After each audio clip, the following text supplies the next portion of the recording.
sometimes you'll say something and it makes me think, it surprises me. You're very rarely predictable. You're one of the people that said in regard to Trump that you thought, and you can tell me if this is inaccurate, that his foreign policy would be actually more palatable than Biden or the Democratic establishment. Before we go into the nuts and bolts of what's happening in Venezuela and Iran and elsewhere, have recent events over the last couple of weeks, and I mean purely on the foreign policy stuff, have recent events made you reconsider that? So, to be clear, I certainly never thought Trump was some kind of pacifist. I didn't think that he was shy about using military force and military power. What really had happened was I'd been mostly associated with the left wing of American politics. I started writing in 2005 at the height of the War on Terror, was vehemently opposed to that, about George Bush and Dick Cheney, so developed a large Democratic Party, liberal left audience. And then when I started criticizing Obama's foreign policy, that was in many ways similar to the Bush and Cheney's, despite his promise to renew it, I think that was a critique that was perceived as being from the left, and I got associated more with the left. But one of the things that happened was I began seeing that if you attach yourself to the Democratic Party with this attitude like, yeah, we're going to work within the party, we're just going to elect better Democrats, it doesn't actually change the foreign policy. The foreign policy in Washington for decades has been extremely bipartisan. I think people actually saw that when they saw Joe Biden be the one who armed and funded Israel diplomatically, or protected it, deployed troops on its behalf. Obama ordered CIA dirty wars in Syria. And this is the kind of thing that I had been observing and feeling frustrated by. And so when Trump's 2016 candidacy emerged and he ran against the establishment candidate Jeb Bush, he positioned himself as vehemently opposed to neoconservatism, condemned the Iraq War, other regime change wars, and was touting this kind of isolationism, or at least anti-interventionism, that I think Ron Paul had laid the foundation for within the Republican Party, really kind of spurred this view on the anti-establishment right. And so I just saw an opportunity to try and get out of this Republican Democratic prison, where I wanted to try and explore some of that and help that and cultivate that anti-intervention, anti-military, anti-deep state mentality that was emerging, at least more than I had never seen before, on the right. But I was never disillusioned about the fact that Donald Trump is a very unpredictable person, isn't really deeply rooted in any ideology. I always felt like my view really was that I thought the ceiling was higher in terms of what might be achieved in the Trump presidency, but I also thought the floor was lower. But I thought it was a risk we were willing to take. And I guess the one thing I would say is, it is true that in his first term, he was the first American president in decades, this is just a fact, not to involve the United States in any new war, either fighting it or financing it or being on the side of it, which I think is not trivial. But I think clearly in this term, the voices that are far more bellicose, more imperialistic, more war-seeking have become much more influential than I was hoping they would be. But at the same time, it is a little nuanced, because you see in Iran, he did bomb Iran, but for one night. He bombed Yemen, but stopped the bombing after a month when he saw that it wasn't working the way he was promised. And even in Venezuela, I think the assumption was, we're going to take out Maduro, have a massive standard American regime change operation, implant the unpopular opposition. And it seems, at least thus far, Trump's not interested in that. He's not interested in regime change, doesn't really care if Venezuela is actually liberated or free. He just wants the oil. So we haven't had the kind of long-term quagmire type wars or regime change operations that we've had over the past 30 years. But clearly, the foreign policy that is prevailing in the Trump administration is one I find repellent. Yeah, I think this is a really interesting jumping off point, because there's the vibes, and there's the people on X talking about, American imperium reasserting itself. There's the talk about Greenland. There's the talk about Canada. But it's mostly talk. And actually, when you look at the operation with regards to Maduro, we'll talk about that more in a moment. When you look at what Trump is saying with regards to Reza Pahlavi in Iran, for instance, it's not the identikit neocon talking points or actions or sequences that we might have expected. You're sort of implying it's quite different, although maybe not as different as some people are stating. It's quite different to that first term. Why do you think that is? Because, of course, he had John Bolton famously at the White House, close to hand in that first term. No new wars were started. And yet, this time around, he's seemingly more belligerent when it comes to foreign affairs. Why is that? Is there a change of personnel? Is he looking for legacy? Has he been co-opted by the establishment to a significant extent? It's interesting. He did have John Bolton in that first administration. He had a lot of neocons in that administration. Part of that was just, he had no idea what Washington was, how it worked, never been there before. He's easily manipulated by people who flatter him. Everybody knows that. But I think he talked about John Bolton specifically. This is a crazy warmonger, but it's good to have at your side because it scares other countries about the possibility. But Bolton was really pushing regime change in Venezuela in that first term. Convinced Trump it would be easy. Trump sort of authorized some operations. He immediately saw it was a lot harder than he was led to believe, and that's what led to John Bolton's ouster. I do think it's clearly a more belligerent foreign policy. And part of it is the fact that I think it's so important to remember that between 2021, when Trump left office, and 2024, when he won the election in November, his life was basically dominated by a multi-pronged attempt to imprison him for life. And he probably would have been in prison had he not won the 2024 election. And this makes somebody quite desperate.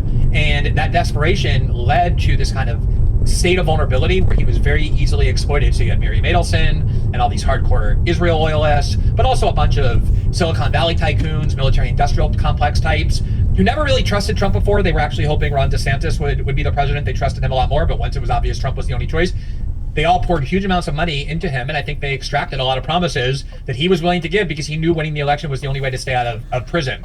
Now, that's not exonerating, but I think it is a factor, but not the only factor. I also think if you look at Trump's whole life, he venerates the attribute of strength, or what he considers to be tough and strong, making people bend to your will, making them fear you, intimidating them. That's the world that he emerged from in New York real estate. I was a litigator in Manhattan while he was doing all of that, touched against some of his operations and cases. And this is, Donald Trump's reputation. He loved Roy Cohn, the close associate and the kind of enforcer of Joseph McCarthy. That was his mentor. And this is like one of the most amoral people of the 20th century who believed in fear and power and nothing else. And I think Trump is now kind of getting this sort of psychological fulfillment from showing the world that he is stronger than any other country, can bend countries to his will, and that he feels some kind of psychological benefit. Like he feels finally to be the kind of powerful, strong person that he wanted to be. I think it's very important not to downplay the psyche of human beings, including political leaders, which plays a big role.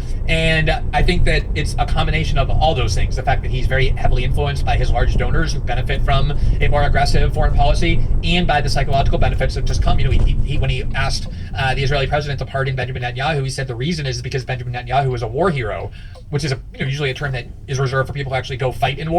And I think Trump was clearly talking about himself as well. He sees himself as a war hero for that successful operation with Iran. And I don't think that kind of impulse should be underestimated. You mentioned Adelson, and then you said people around Silicon Valley. I mean, who do you mean specifically? I presume Peter Thiel is one of them, but do you have other characters in mind? Because I suppose amongst the most high-profile corporate leadership in Silicon Valley, people like Zuckerberg, Bezos, particularly Zuckerberg, really, and of course there's Musk, park him. But they kind of got in line once it appeared inevitable. Who were the people in Silicon Valley jumping on the Trump bandwagon when he was at his lowest ebb and they were thinking, hey, there's an opportunity here? Interestingly, most of them did not jump on the Trump bandwagon when he was at his low ebb. Like I said, they didn't trust Trump. They were eager for somebody like Ron DeSantis, a very traditional Republican, kind of just standard warmonger, Bush Cheney, old school Reaganite Republican with that foreign policy. Ron DeSantis was doing things as Florida governor, like flying to Israel and signing laws that would expand hate speech laws for people in Florida and the United States. He was signing it in Israel to punish criticisms of Israel, reclassifying it as anti-Semitism. He really was trying to cultivate that group of people, and those funders were largely behind him. It was only once his candidacy proved to be kind of a flop, he had no charisma, Trump was the inevitable nominee, only then did they all migrate. I'm talking about, obviously Elon Musk was the biggest funder, Mary Adelson was second. He definitely placed a big bet on Trump, but it's really these kind of second tier type people in the military industrial complex of the world of intelligence, like Palantir and Mark Andreessen, who is an investor in all of ththese AI companies that are the future of these massive defense contracts.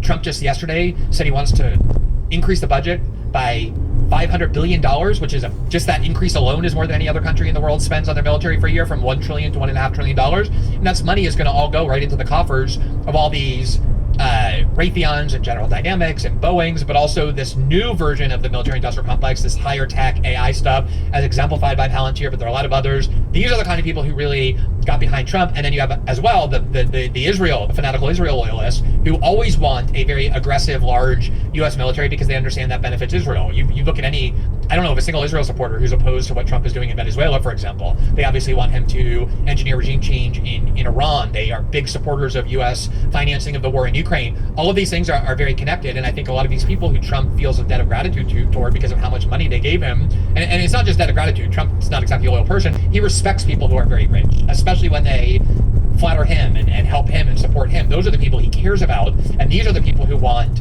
endless wars, constant military conflict, massive military buildup, and those are the people to whom Trump is most listening.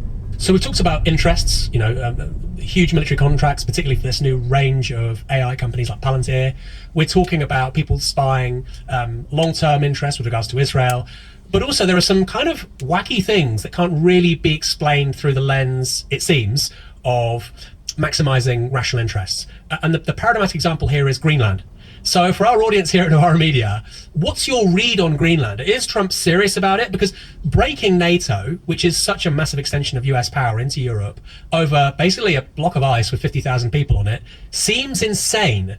Is it just a kind of meme, or is there deeper strategic thinking at work? And if there is that coming from people outside of Trump's inner circle? Or is it just, something that captures media attention? I think most people, and I would put myself in this category, assumed it was not a particularly serious proposal when first unveiled, for the simple reason that it came out of nowhere. It's not like, during the 2024 campaign, and US elections campaigns are 18 months long. So everything that the candidate is thinking generally ends up being expressed. Greenland, the idea of annexing Greenland was never once mentioned. But then again, abducting Nicolas Maduro and trying to change the government of Venezuela wasn't either, which is, I think, part of the reason why that made so little sense to so many people. So I think when Trump started talking about Greenland, it kind of seemed part and parcel of this idea of his obsession with calling the Gulf of Mexico the Gulf of America. Just sort of this idea that we're going to go and take things that are ours. And I think a lot of people felt like it made no sense. The reality is, and I think where people have learned about this issue, is that the Arctic has become a more strategically important location than ever. It has access to a lot of oil, a lot of minerals. China and Russia both see it as a strategic location. And I think, I don't know who it was, some foreign policy extremists convinced Trump that it's not enough to have what the US has, which is guaranteed access to Greenland. We can put military bases there if we want. That the United States has to own it, that it has to actually be made part of the United States. Remember, this is at the same time Trump was talking about making Canada the 51st American state. I think that ended up being more trolling, but I think people put that in line with Greenland.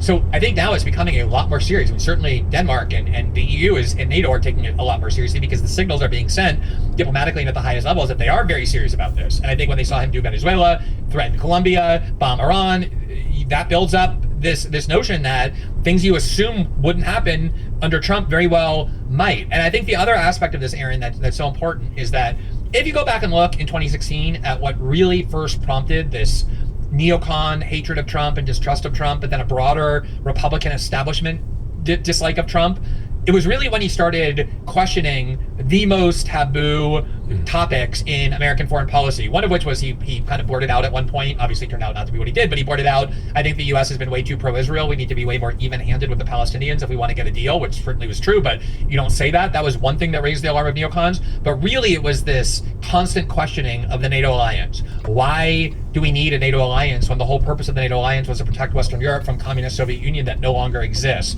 Trump has contempt for Western Europeans. He knows that they have contempt for him. It's not a natural fit. I think Trump feels much more comfortable with the dictators and tyrants of the Persian Gulf, even more with Xi Jinping and Vladimir Putin than he does with, like, say, Emmanuel Macron or Germans or he seems to get along okay with Keir Starmer, because Keir Starmer gave him that letter from King Charles, and Trump's family comes from that area. But I think Trump really doesn't view the Europeans as an important ally, doesn't see NATO as a crucial alliance any longer, and you can make the case that it is less important than it once was given geopolitics. So I don't really think Trump is going to be that constrained by the prospect that it'll create tensions between the US and NATO. And just this week, Trump said, what is NATO if the US doesn't support it? I mean, it's basically a protectorate of Europe that the United States finances. That's how Trump sees NATO. I don't think that's a big impediment for him to do something like take Greenland, just the fact that NATO might be angry, or it even might contaminate the relationship.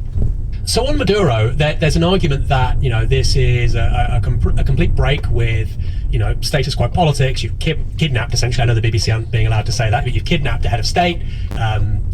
Yes, they were doing certain things that the State Department weren't happy with, but it's not like Kosovo or even arguably Serbia in the 1990s. It was a country that was under sanctions. Had those sanctions not been in place, it would be a middle-income country with some dysfunction, but it would get on. To kidnap the head of state of a kind of country seems kind of extraordinary. But on the other hand, you have the argument, which is, no, actually this represents a continuity with US foreign policy in the Western Hemisphere. You had Noriega, who was of course picked up a few decades ago.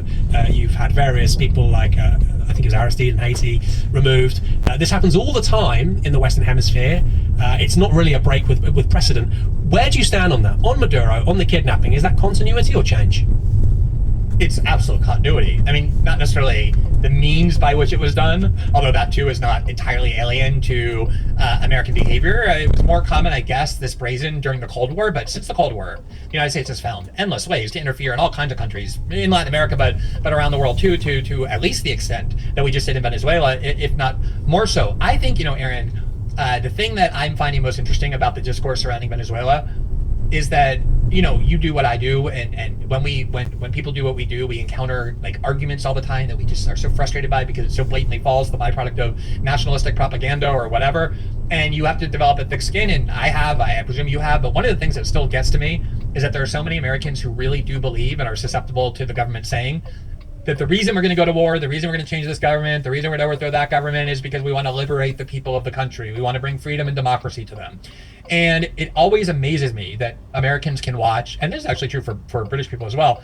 The British Prime Minister can go visit Saudi Arabia and the Emiratis and heap praise on them and give them weapons and strengthen the UK, Jordanian relationship or Egyptian relationship, all savage tyrants. We help them stay in power. The US does as well. And then the next day you can turn around and say, oh, we want to go to war with this country because we don't like dictatorships and we want to free the people of that country.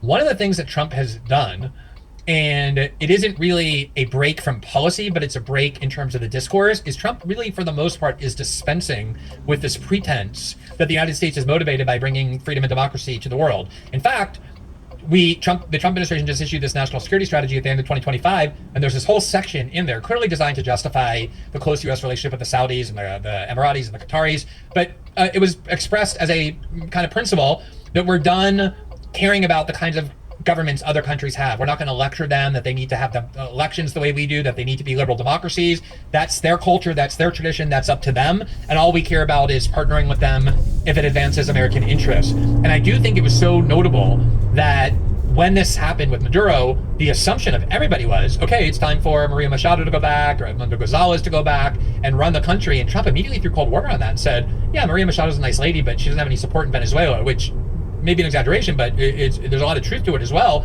And he made clear that they're not really interested in freeing Venezuela. That's not what this